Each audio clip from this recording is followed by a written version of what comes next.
morning, everybody.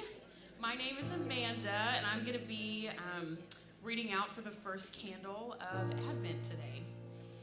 Today, as we enter the season of Advent, a season of waiting, reflection, and preparation by lighting the first candle on the Advent wreath.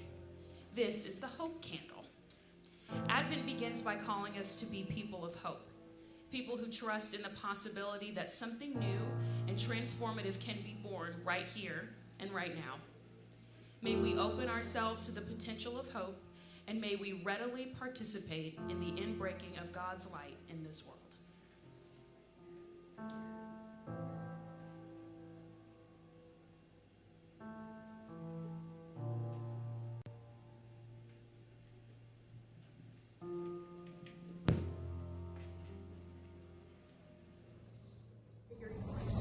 Hey, Gary's Point. My name is David, and I'm coming to you from the Great Ohio and the Kanawha Rivers, where they meet in West Virginia. We're so glad you're with us, whether in person in Nashville, online, or anywhere around the world. We want you to know that here at Grace Point, you are loved and absolutely celebrated here. So bring your whole self, settle in, and enjoy the service. All right, come on, let's stand up. You're going to want to be up for this song for sure.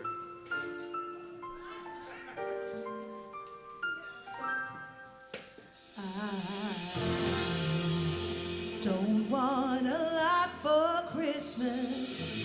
There is just one thing I need. I don't care about the presents underneath the Christmas tree.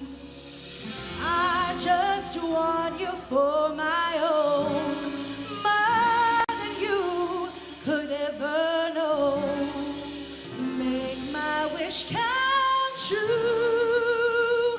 Baby, all I want for Christmas is you.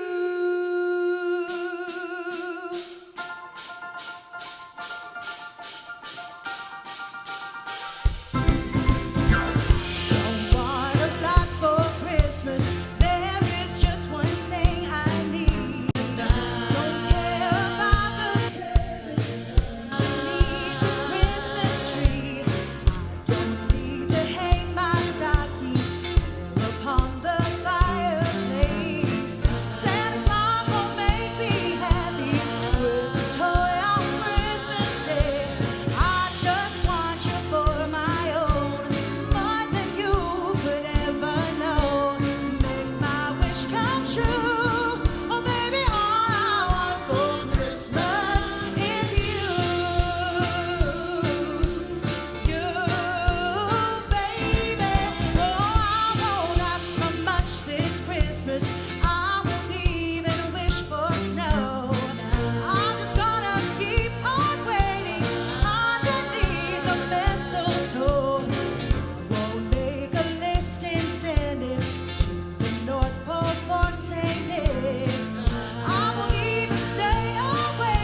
so glad you're here today with us at Grace Point. Don't get too comfortable sitting down. We want you to take a minute to introduce yourself to somebody, maybe shake a hand, give a hug, introduce yourself, talk about the week, and we'll be right back in a second.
Hi, my name is Emily Wire, and I am the Director of Operations and Communications here at Grace Point. I have just a few announcements for you, but I wanted to make sure that we give our online community a hand.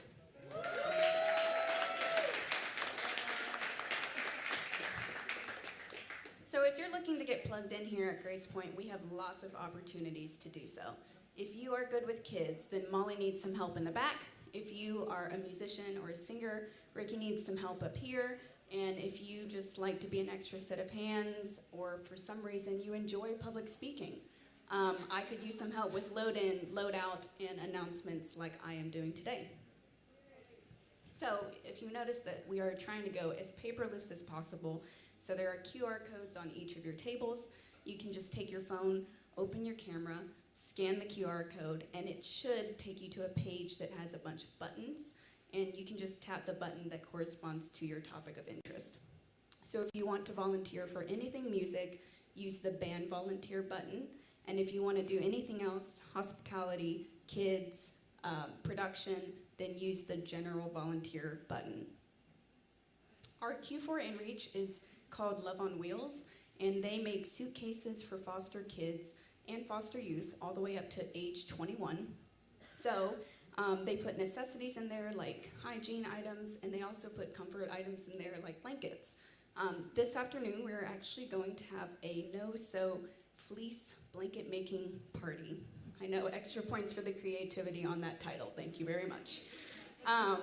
We're going to have we're going to have snacks, hot chocolate, the blanket making materials. So bring yourselves and fabric shears if you have them, and your friends. We're going to be meeting at 5114 Mark Court, Nashville, Tennessee. And Mark is spelled M-A-R-C, from 3 o'clock to 5 o'clock p.m. this afternoon. If you are coming, please RSVP by hitting the blanket party button on the QR code. Oh, and then save the date for our GP holiday party at Disc Insider, which is 2 weeks from today. It is Sunday, December 12th. It's 6:30 to 9 o'clock p.m. We're going to have appetizers, crafts, and live music for you. And then Disc Insider has a great selection of cocktails, ciders, and non-alcoholic beverages for those who don't drink. Bring your friends, your family, your kids, because Santa Claus is coming to town. And you will be spreading lots of holiday cheer to us all. And then finally, we can't do what we do without your giving each week. So you can text GracePoint to 77977. You can go to gracepoint.net/give, and just remember that we're GracePoint with an E. And then finally, you can use the QR code again. Thank you very much. Thank you, Emily. Isn't she the best? Hopefully you all got communion items when you came in. If you don't, there are people who can bring you one. We do want to enter into a time of communion. And there's something that we like to say together as a community. Would y'all stand with me? Let's all say this together. Come to this table, you who have much faith, and you who struggle with believing, you who have been here often, and you who have come for the first time, you who are at peace, and you who feel despair. We are all part of the human family, and there is a place for us here. Christ invites everyone to the table. May this bread and wine unite us all. Go ahead and partake.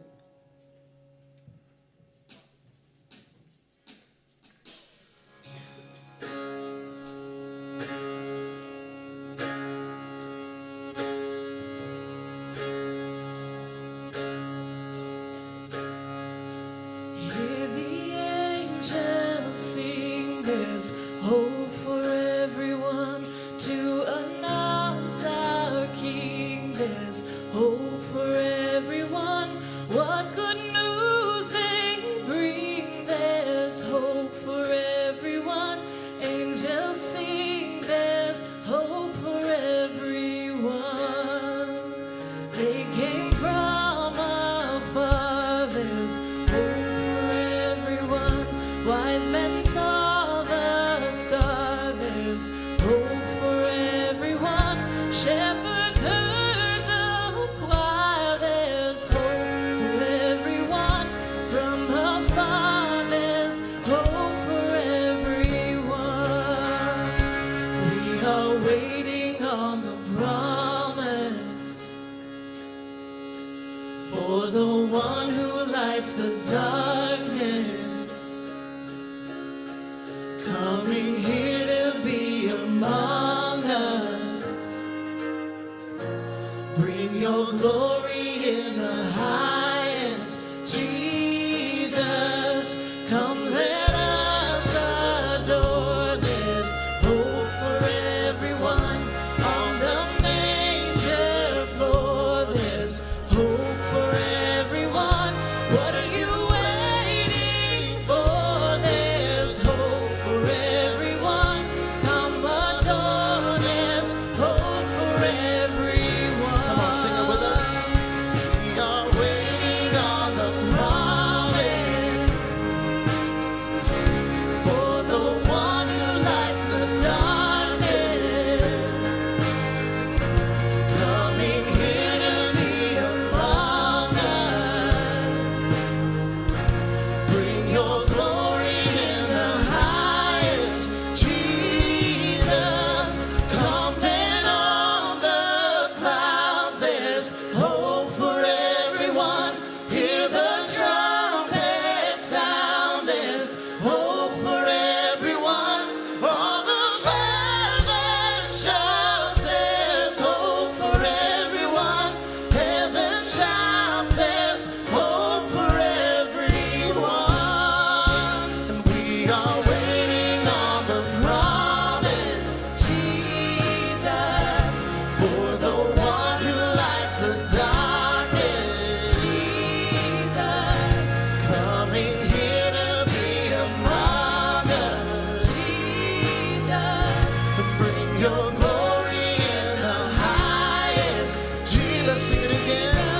Oh, we are waiting on the promise, Jesus, for the one who lights the darkness, for the one who lights the darkness,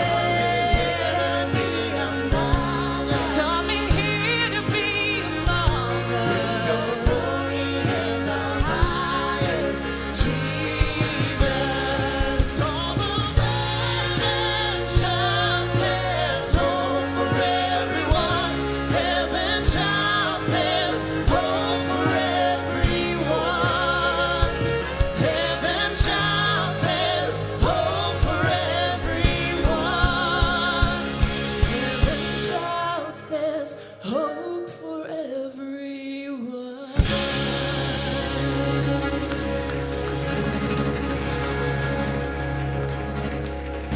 You can be seated. Thank you. our band, can we?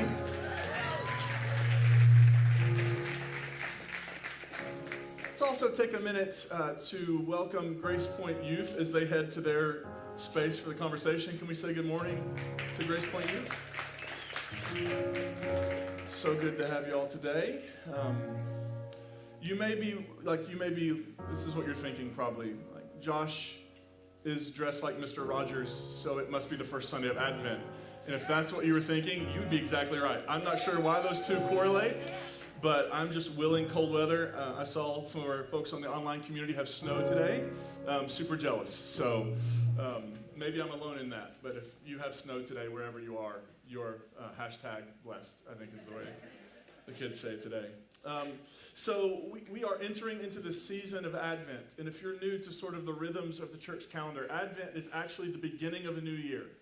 It begins the new church cycle. It begins the new church year. Which is really, really interesting because at the darkest point of the year, when things are at their darkest and coldest and deadest, the church year begins with this insistence that there actually is light, that there actually is hope, that peace is possible, that joy is real, it can be accessed, that love actually might be the whole point of the whole thing anyway. And so we're in this season of Advent, and for lots and lots of us, as we move to Christmas, for those, and I bet it's a good chunk in the room and online, as our faith has shifted, as our faith has become less literal, as our questions have become sort of started to outweigh our certainties and our answers, we approach, like it's a regular Sunday in the middle of October, that's one thing. But when you hit this time of year, when you hit Easter, when you hit Christmas, it really, for me at least, when I was very early in my process, it was a challenge and it was a struggle. Because I didn't know what to do with it. Anybody else have that trouble? Anybody gearing up to celebrate Christmas this year and going, I don't know exactly what am I celebrating here? Anybody? Anybody thinking, we do this Advent thing, we light some candles, we do this stuff, but what exactly is the point of Christmas? And that's what I want to get into in this series. And I want to tell you up front what my approach for this is going to be. I'm going to try to hold two things pretty closely during this series. The first is I'm going to try to hold the head closely. And what I mean by that is I'm going to try to approach a good chunk of the beginning, like today, a good chunk of the beginning of this teaching is going to focus on what sort of, I think, the best and most reputable Bible scholars are saying about this particular issue of Christmas, the birth of Jesus and all that. So we're going to talk a lot about what do biblical scholars, people who have studied this and studied this and studied this, what do they say about it? And then we're going to ask the question, the second piece that I really want to hold tightly is this idea of heart. Because if this doesn't get to the heart, and if it doesn't move us, and if it doesn't transform us, and if it doesn't lead us into an experience, if it doesn't do something at sort of a molecular level for us, then what's the point, right? So it would be one thing to I could just sit up here and give you a lecture you could get at a public university, which is going to be the first part of this, but hopefully funnier at times. But the second part of it, I really want to come as a pastor and say, knowing what we've got here, what do we do with it? What do we do with the virgin birth? And I thought about waiting until the very last week of the series to talk about the virgin birth, because to build suspense and just keep you coming back and wondering when we were going to talk about it. Then I remembered I'm terrible at suspense building, because when I'm watching a movie and I don't know what happens, I immediately search the plot online. I just can't stand suspense. And so if you're a suspense person, I'm sorry, I'm going to ruin it. We're going to talk about the virgin birth a bit today. But if it helps you, we're going to talk about it next week and the next week. And I don't know about the next week, but the next 2 weeks. And so this series is really going to build on each other. Like each week is going to kind of add a layer to our discussion. So I want to begin with just an overview, a quick overview of what we know about the birth of Jesus from the New Testament. Now here's the first thing I've listed here we don't know from the New Testament. We don't know when Jesus was born. We do know that Jesus probably wasn't born on December 25th. That the reason we celebrate Christmas is partly because during the 4th century, Christians co-opted a Roman festival to try to make it, it was a festival in their eyes that was pretty debauched and pretty not okay. And so they wanted to bring in their own festival, sort of counter that Roman festival. That's when Christmas was born, several hundred years after the actual life of Jesus. What scholars can piece together, it's really likely Jesus was born somewhere around 6 or 4 BCE And you remember when you're going BCE, you're counting down. When you're going CE, you're counting up. So around the year 6 or the year 4, the reason they say 4 is probably the latest date Jesus could have been born, the latest year, is because it does seem like Jesus was born during the reign of King Herod, who died in the year 4 BCE. And so his beginning date is pretty much fixed around that period of time. And then his death, nobody really knows. Some people say it was in the late 20s. Some people say in the early to mid 30s. Scholars generally just guess the year 30 because it's somewhere in the middle of both of those, right? So nobody really knows. Nobody wrote down today Jesus died and it was this day and this year, right? We just don't have that information. But just to give you a beginning point, when we talk about the life of Jesus, we're talking roughly about 6 BCE to 30 CE. The first writings found in the New Testament, and this is sometimes confusing because when you open the Bible and you go to the New Testament, what is the first book you come across? Anybody? Matthew, you get the gold star, whoever said Matthew. Brian Gilliland, you get the gold star. Matthew is the first book. But here's the interesting thing. Matthew wasn't written first. This is just the order that they ended up being put in the New Testament. The very first writer we have in the New Testament is a guy named Paul who wrote in the 50s and maybe early 60s. And he wrote 7 letters. Now, there are way more letters than that attributed to Paul in the New Testament, but for really good reasons, like content and style and all that sort of thing, most scholars say Paul only wrote 7 of the letters in the New Testament that are attributed to him. Do you want to know what they are? I didn't write them down, so this will be fun. Let's go. 1 Thessalonians, which was his first letter probably. Galatians, which was his second letter. Then you have, this is not in any particular order, 1st and 2nd Corinthians, Philemon, Romans, and what's the other one? What? No, that's not a genuine. We'll come back to that. There are 7, though. 7 are like the scholars beyond, every scholar, liberal, conservative, anybody, would say Paul wrote these 7 letters. And then there are 6 others that they call disputed. But Paul wrote these in the 50s and 60s, which means the earliest information we have about the historical person named Jesus is in the writings of Paul. And guess what he tells us about Jesus? Very, very little. He doesn't talk much about the life of Jesus. He quotes a couple of things that Jesus supposedly said that aren't in the Gospels, actually. But he doesn't give us, like, Jesus was born. And Paul actually, the first writer in the New Testament, does not really talk about Jesus' birth. Paul definitely doesn't mention the fact, this idea that Jesus was born of a virgin. It just doesn't come up for Paul. Here's all Paul says about Jesus. Paul says in Galatians chapter 4, but when the fulfillment of the time came, God sent God's Son, born through a woman and born under the law. Do you notice anything remarkable about that? No. Like being born through a woman is generally how most people get here. And the word here for woman is not the word for virgin. It's actually the word from which we get our word gynecology. It's the Greek word for woman. So he entered the world, Paul says, like pretty much everybody else, and he was born under the law, which means he was born Jewish. This is Paul's sort of entrance into the conversation. Here's the story of Jesus. He was born. Cool. Right? And then in Romans, here's what Paul says. God promised this good news about his Son ahead of time through the prophets and the Holy Scriptures. God's Son was descended from David. He was publicly identified as God's Son with power through his resurrection from the dead, which was based on the Spirit of holiness. Now, a couple things. All Paul says here is that Jesus was descended from David, and we're actually not sure if he means that literally, like that they did a DNA test and found out that Jesus was somehow literally descended from David, or if he's talking theologically descended from David, which is a messianic claim, right? He's the son of David, means he deserves to be sitting on the throne. The other thing is Paul says Jesus was declared the Son of God when? On Easter. Paul says he was declared to be the Son of God with power on Easter, on the day he was raised up, which is interesting. It makes me wonder how people, when they created all these creeds, like what they did was texts like this that don't fit with the creed, like if they just ignored it or what. But Paul seems to have a different understanding of Jesus' earliest days. Then we come to the Gospel of Mark. Mark was the first gospel to be written. It was written sometime around the year 70. The year 70 is pivotal. It's pivotal because in the year 70, the Romans destroyed the Jewish temple. They destroyed Jerusalem. There was a rebellion by the Jewish people, and Rome came in and absolutely razed the city to the ground and destroyed the temple. most of the New Testament stuff about the end of the world actually is pointing to 70. Because for them, that was the end of the world. It was the end of the world as they knew it. I mean, try to imagine the center of religion, politics, and economics all being wiped out in one fell swoop. Where you placed your identity, wiped out in one fell swoop. That's what happened in 70.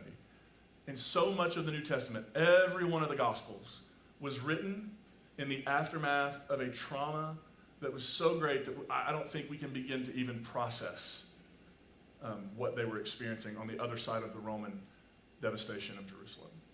And so when Mark wrote, Mark introduces his story, gives us nothing about the early days of Jesus, just gives us, Mark begins his story with John the Baptist preaching in the desert like with his hair on fire, calling people to repent, and Jesus coming to be baptized. And in Mark, it is at Jesus' baptism that the Spirit descends on him, and he is called the beloved Son, and God says, with you, I'm pleased, you bring me great happiness. So in Mark, the earliest gospel, no beginning with an infancy story, no nativity, no virgin birth, just Jesus grown up, heading out into the desert, following John, and being baptized. That's what we get. Maybe the last gospel to be written, the Gospel of John, which I don't have listed here, written in the 90s probably, doesn't mention it. It starts with Jesus sort of cosmically, and we'll get to that later in this series. And then we have the Gospel of Matthew, which entered in the 80s. Not the 1980s, but like the 80s. And when Matthew when he writes, he introduces, now I don't think Matthew made the virgin birth up. I think it had already emerged in the tradition by that point. But Matthew is the first one to actually put pen to paper and tell a story about Jesus being born of a virgin. And then you have Luke, who also talks about it, but differently. And Luke wrote anywhere between the 80s and the 110s. Scholars are divided, and I just change my mind every other week. So I have no idea when Luke actually wrote, but it's somewhere in that block of time. So that's what we have in the New Testament, which means we don't have very much. Whatever Jesus' birth circumstances were, Paul didn't know about it. Mark didn't know about it, or if they knew about it, they just didn't care about it. Let's put it that way, right? Like if Paul knew that there was some birth stuff about Jesus out there, he just really didn't seem to care. He didn't find it central. He didn't find it to be worth mentioning when he writes his own story of Jesus. And so all we really have about the early days of Jesus in the Gospels is Matthew and Luke. And fun fact, Matthew and Luke tell really, really, really, really different stories. How many of you have ever been to a Christmas pageant? Oh, good. Some of you haven't. We should get you at one. It really is an experience. How many of you have ever been in a Christmas pageant? Okay. So I discovered this picture of me as a kid in a Christmas pageant. And apparently, I can vaguely remember it. It was probably in the late 80s, early 90s. Definitely probably in the late 80s. And I guess they ran out of room. They ran out of characters. So they just started casting people as animals. And I got cast as a sheep. And I had a solo, actually, very, very brief one, because I can't sing. But I had a solo, and at the end of the performance, I think we have the picture here for you. Oh, do we have that picture? Let's put the picture up. There we go. Look at that guy. Only one who took a bow. Only one. This kid here invented the photo bomb. I'm the only one who took a bow. I don't know how my parents felt about that. I'm sure they were probably a little bit mortified that I was the only kid acting like the play was about me. But, there you go. But we can take that down now. What's interesting about Christmas plays, and let me say this up front, I don't think there's nothing wrong with Christmas plays. I think they're fun. I think they're sentimental. I think they're great. Has anybody seen the movie Four Christmases before? If you haven't, there's this Christmas play scene in that movie that makes me love Christmas plays even more. It's just horrible. I love them. I think they're fun, they're sentimental, they're great. Here's the problem with them, though. If we're trying to derive our theology and what we believe based on Christmas pageants, the problem is that there's Matthew, right? And there's Luke, and you know what they do at Christmas pageants? Mixtape. They do a mashup.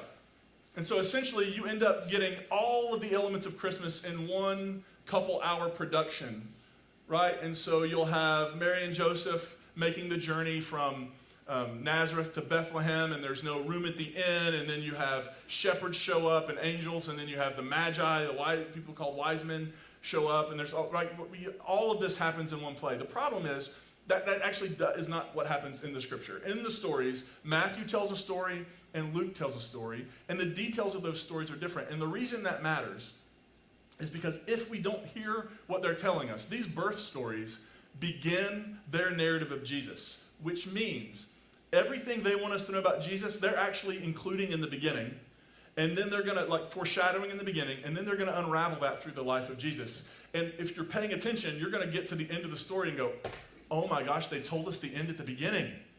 They gave us little winks and nudges that this is where it was headed, that this is who they thought Jesus was all along. And their first audience, their first listeners, they had a different worldview, they had a different frame of reference, they had a different culture than us.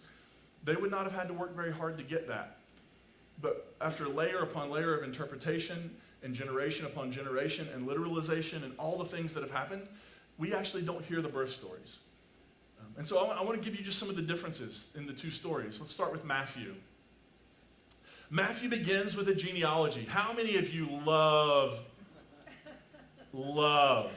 reading genealogies? Anybody love a good genealogy? Let's be honest. Maybe you don't read the Bible anymore, but if you ever read the Bible, how many of you ever came to a genealogy and just skipped it?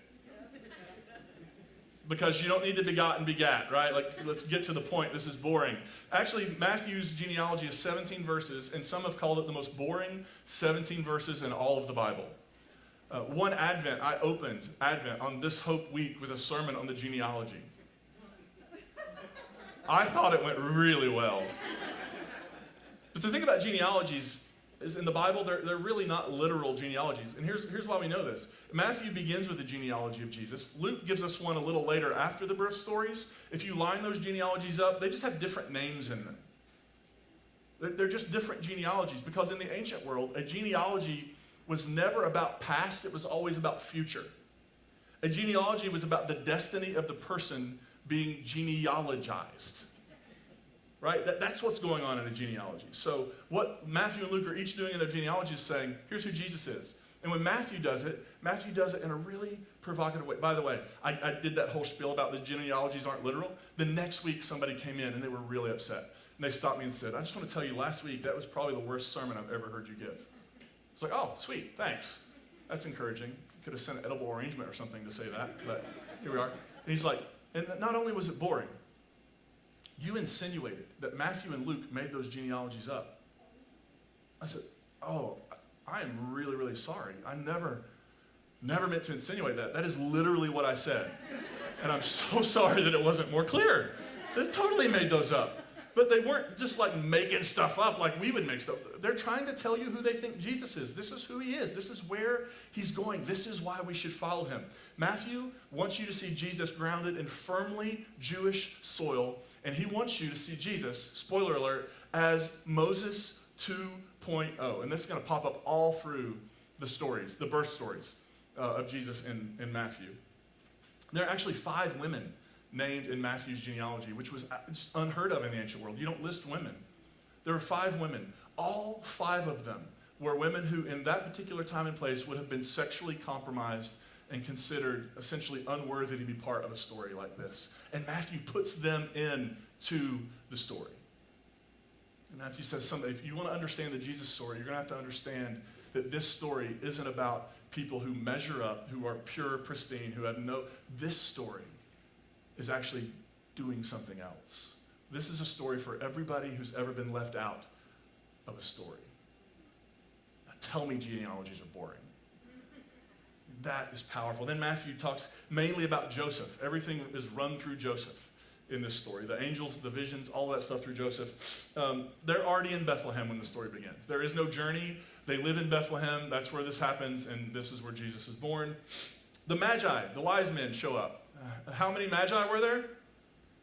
We have no idea. It doesn't even put a number in. But this is what's interesting about tradition, right? Is we assign the number. There are 3 gifts. We're going to look at this story later in the series. There are 3 gifts. There have to be 3 Magi. It was never mentioned in the story, but that's a Matthew feature. The escape to Egypt to avoid the massacre of the innocents, where Herod kills all the baby boys born 2 and younger.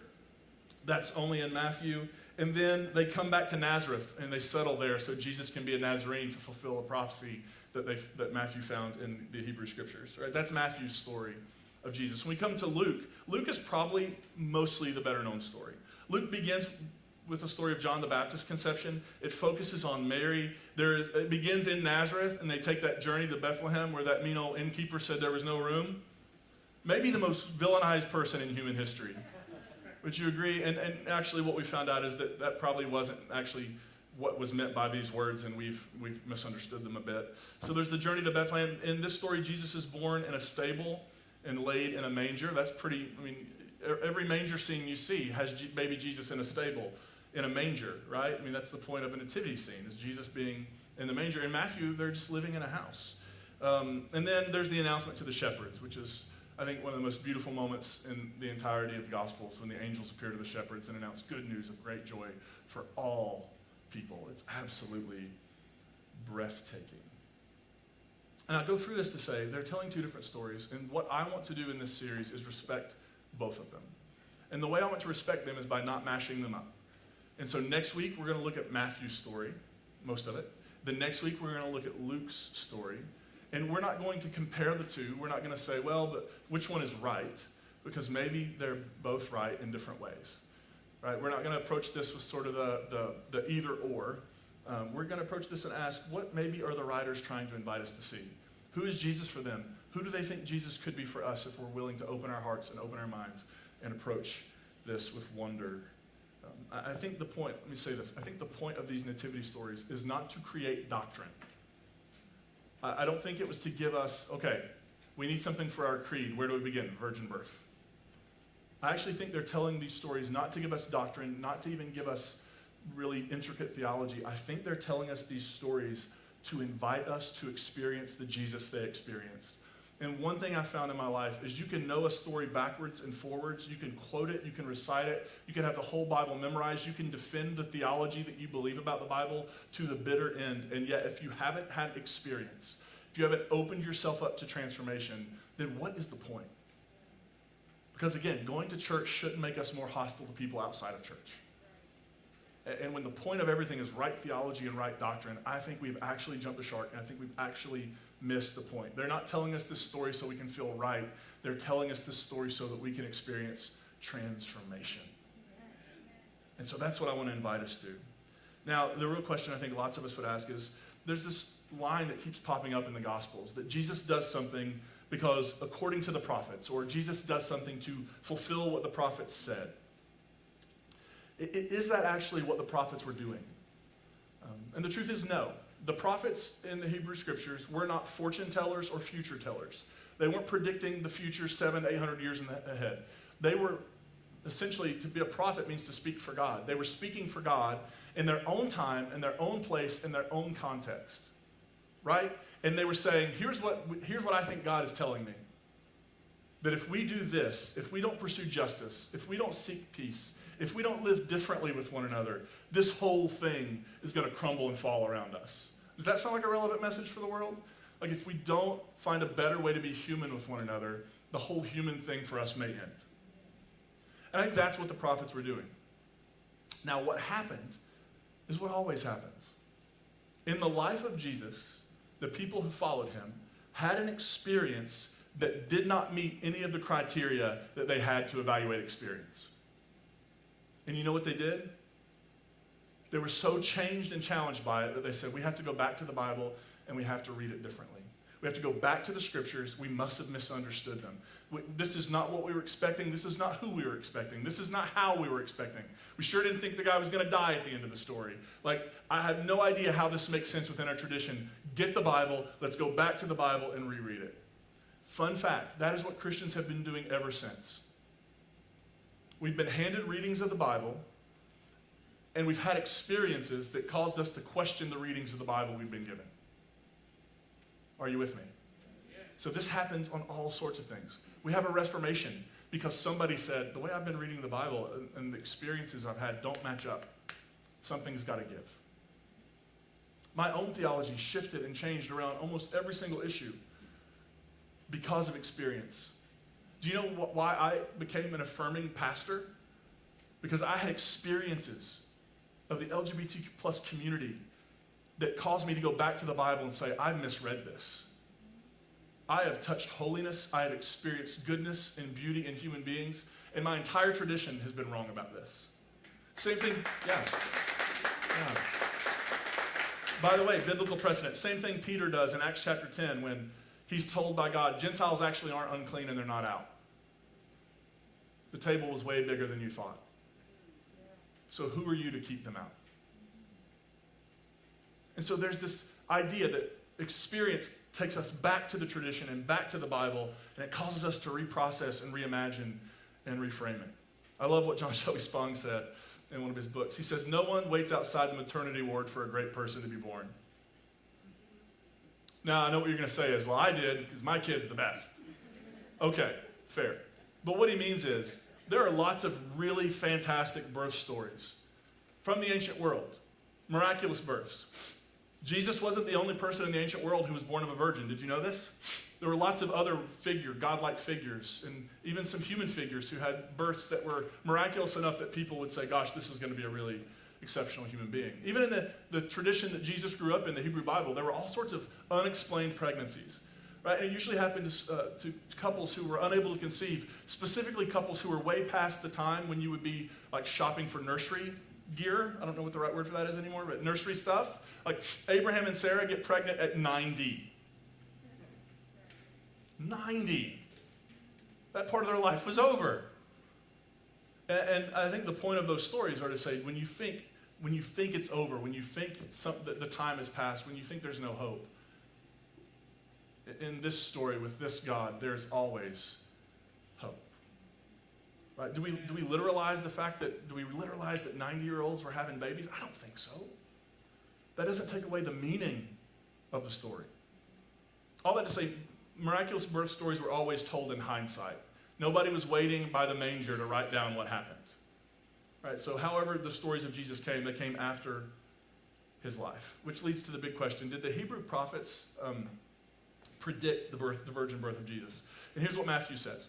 Now all of this, the birth of Jesus, all of this took place so that what the Lord had spoken through the prophet would be fulfilled. Look, a virgin will become pregnant and give birth to a son, and they will call him Emmanuel. Emmanuel means God with us. So this is where when Matthew's telling his story, Matthew wants to explain because he knows that for his community that he's writing for, this is going to feel like it's out of left field. But it's not out of left field because it's in our story. It's in our tradition. It's found within the Bible. And of course, he's quoting Isaiah chapter 7, verse 14. Therefore, the Lord will give you a sign. The young woman is pregnant and is about to give birth to a son, and she will name him Emmanuel. Do you notice any differences between what Matthew quoted and what Isaiah says?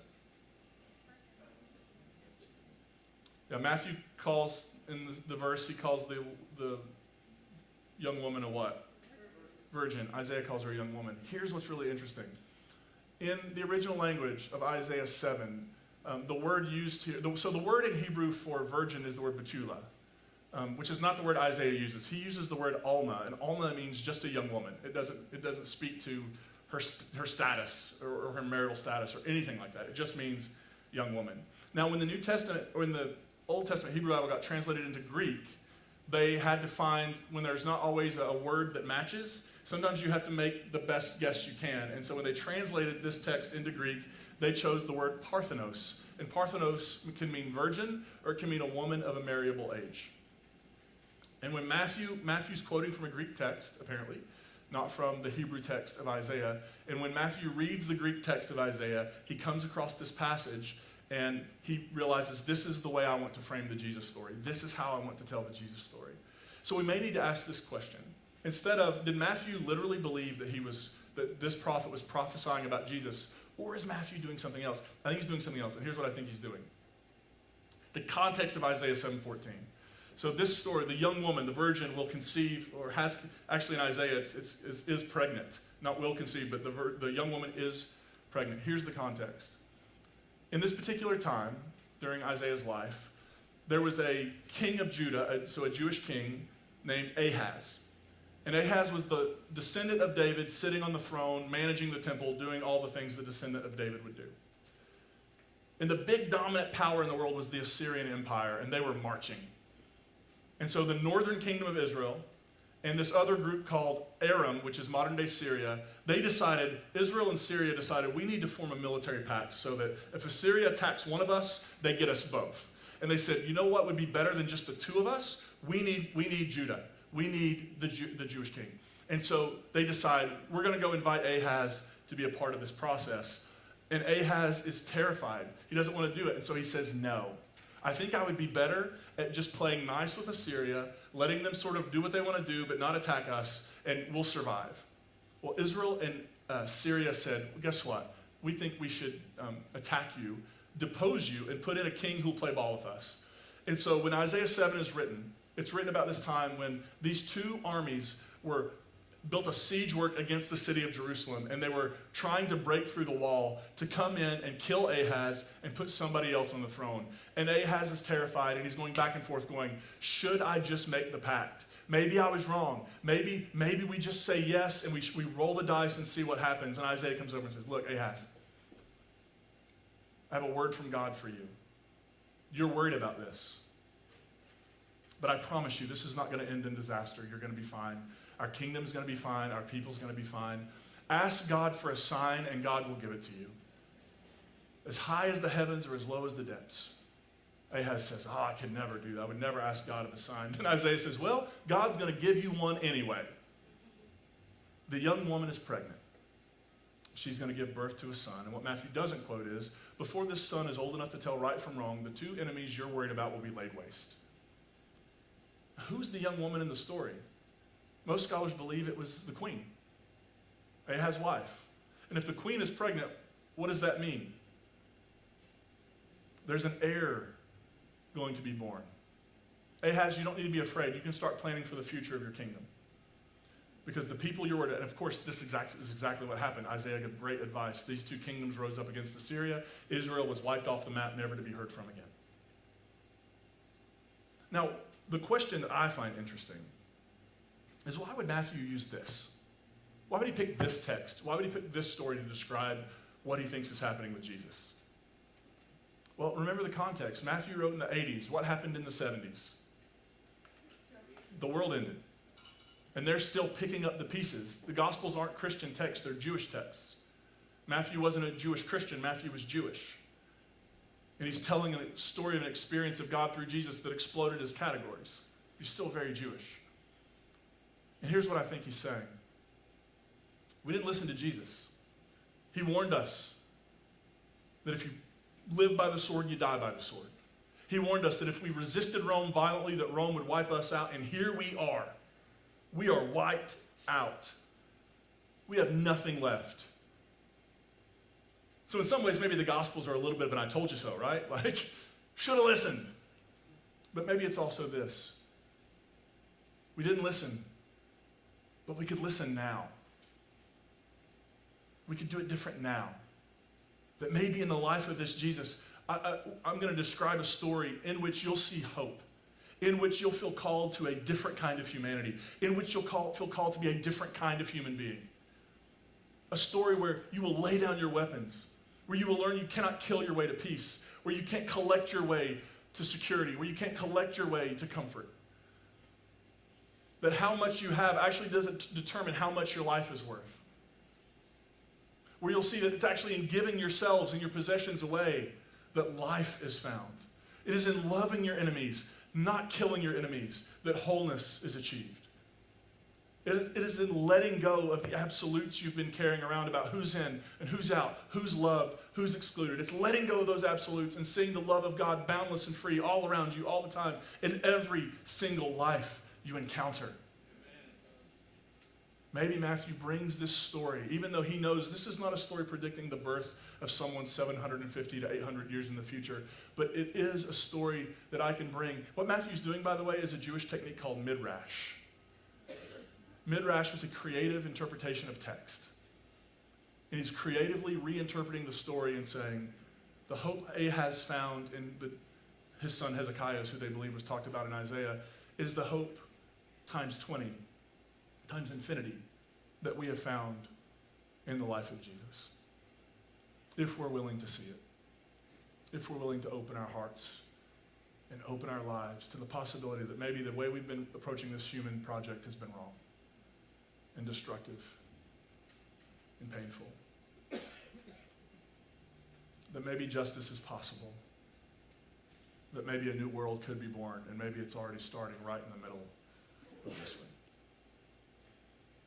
So just to give you where we're going in the next couple of weeks, I'm going to be approaching these Christmas stories non-literally. You can believe whatever you want about whether or not Jesus was born of a virgin. That's fine. I have no desire to talk you out of that. But I am going to be approaching these stories non-literally because I think the literal approach to these stories misses the meaning of these stories. Remember the signs? How many of you were here for the sign series or caught some of that? We talked about what's the point of a sign? The point to something. I think the virgin birth is a sign pointing to something, to someone, to a life found in Jesus that they want us to experience. So two things. What do we do? What could the virgin birth possibly mean? And we'll talk about Matthew and Luke uniquely in the next couple weeks, but what could the virgin birth possibly mean? I think one of the meanings is that it's meant to challenge what we think is possible. Right? It's meant to challenge what we think is possible. I don't know how many of you had, in the ancient world, I don't know how many of them would have had, if there was just a virgin birth, I would explode my categories of what is possible. But it's a pretty big one. And that's what happens all throughout the scriptures. People who you wouldn't imagine to conceive would conceive. And this is much bigger, right? This is a young woman who is betrothed but not married, and she's found to be pregnant, and she says that an angel told her that this baby is the son of the divine. I think it's intended to explode what we think is possible. Is a new world really possible? Is it possible that we could live on a planet where people would put down their weapons? Is it possible we could live in a world where there was an economic system that functioned for everybody so that everybody had enough and everybody could live whole, complete lives so that the economic system wasn't crushing some people and benefiting some people? Is that possible? If you were to walk into Wall Street in New York City and ask the question, is it possible to have a just economic system? What would your answer be right now?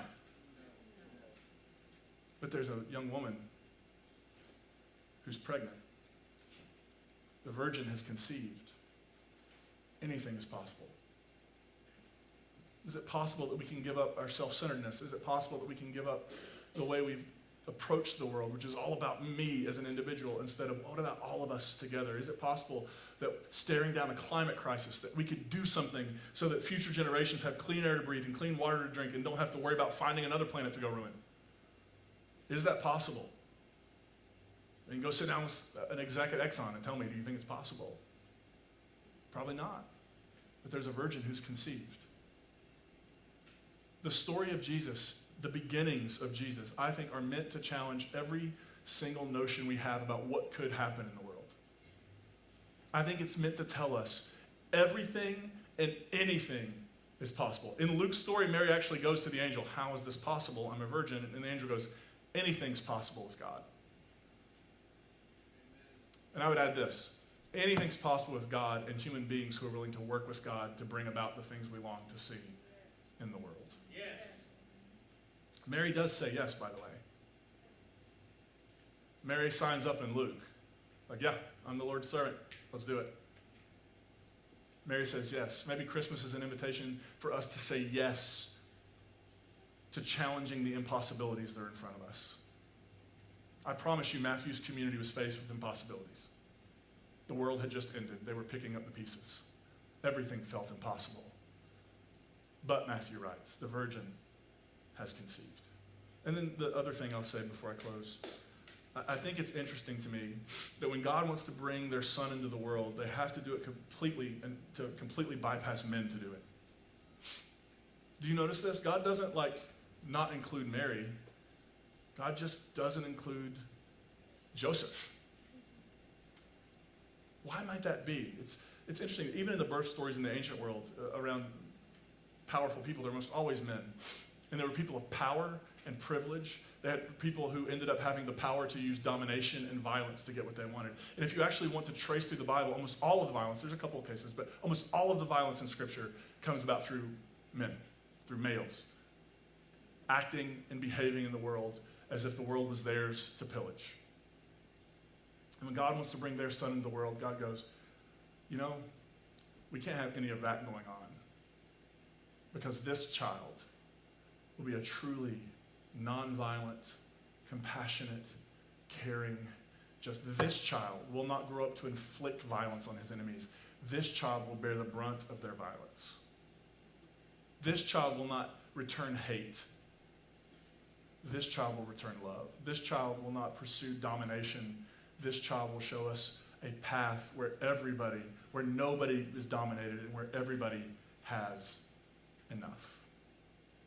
I think the virgin birth stories are intentionally bypassing and subverting the dominance, the control, the violence, the patriarchy of the ancient world and our world.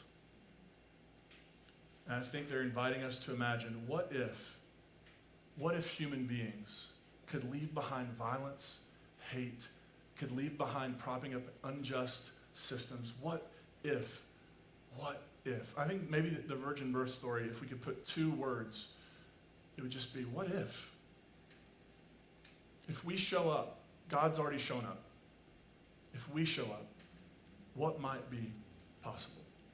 Are you with me? All right, next week we're going to talk about the Gospel of Matthew. So,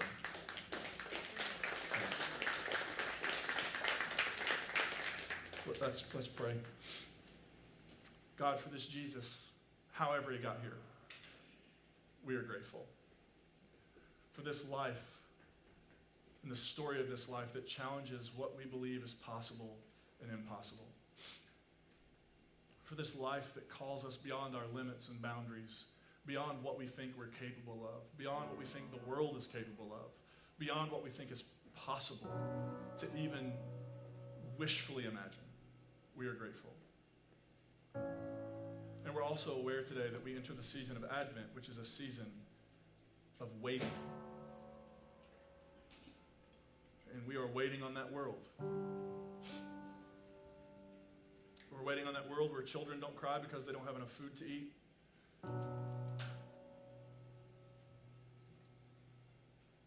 Where mothers and fathers don't lose their children to violence because of the color of their skin. A world where the powerful do not dominate and control, but where power is shared generously and equitably for the healing and wholeness of all of creation. And so we wait, impatiently wait. And we also acknowledge that maybe we're the ones we're waiting for. We're not awaiting the arrival of Jesus. Jesus has been here.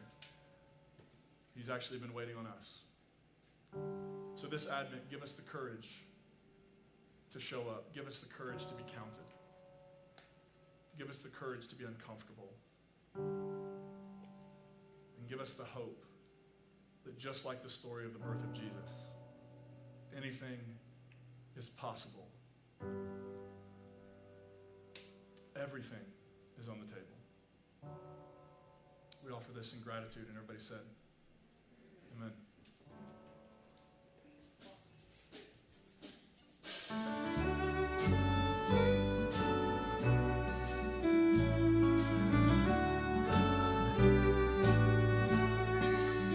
Familiar highways lined with leaves turned brown, making my way back into my hometown. Funny how this all looks different, but it feels the same. Like how life never stops changing, the times never change. So fill your plate and fill your drink, and fill this house with family, the kind of love that all these years can't wash away. 'Cause the older that I get, I see that life is short and bittersweet.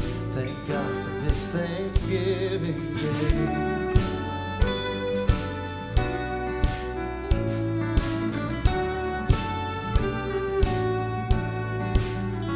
Watching football, watching families grow, the old kids' table all have kids of their own. Starting to see my grandfather in my nephew's eyes.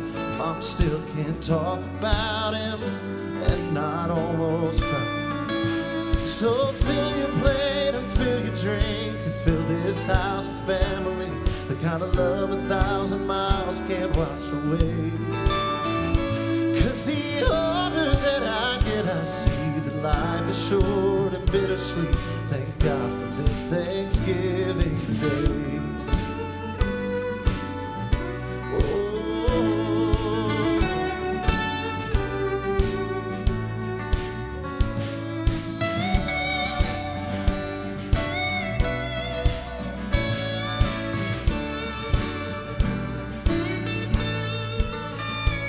So fill your plate and fill your drink, put your dishes in the kitchen sink, and let the leftover year just wash away.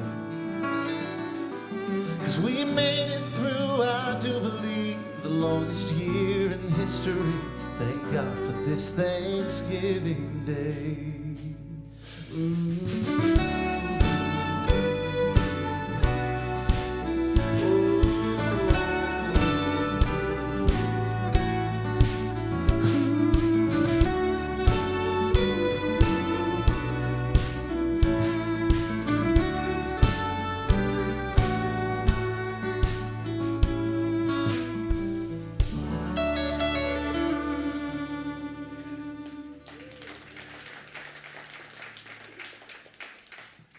Grace Point, thank you for being with us today. And remember throughout this Advent season that as you move on this earth and dance in this world, you get to function from approval and not for approval, because upon your creation, you were already pre-approved. Have a great week. You're dismissed.